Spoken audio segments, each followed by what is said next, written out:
Hello, this is CJ Hoyle, and today I'm standing at the intersection of Eglinton Avenue and Hoyle Avenue. Today I'm riding my 1992 Iowa Linear Recumbent Bike, which has an action camera mounted on the front of it, and in this video I'm going to be giving a narrated tour of Hoyle Avenue here in Toronto. Alright, so starting here from the northern terminus of Hoyle Avenue, I'll begin my way heading in the south direction. In this video I'm going to be giving a tour of the entire Hoyle Avenue, all the way from that very far north tip all the way to the far south end of it.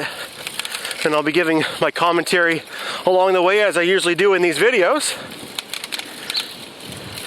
Hoyle Avenue is located about 2 blocks to the west of the intersection of Bayview and Eglinton. Today the temperature is about 10 degrees Celsius, which is a pretty comfortable day to be out riding a bike, at least for this time of the year in the early spring. We're now just approaching Soudan Avenue, which is the southern terminus of Hoyle Avenue, and therefore my narrated tour is complete. Well, anyway, that concludes my narrated tour of Hoyle Avenue here in Toronto. If you watched all the way to the end of the video, I'd love to hear your thoughts in the comment section below, and thanks for watching.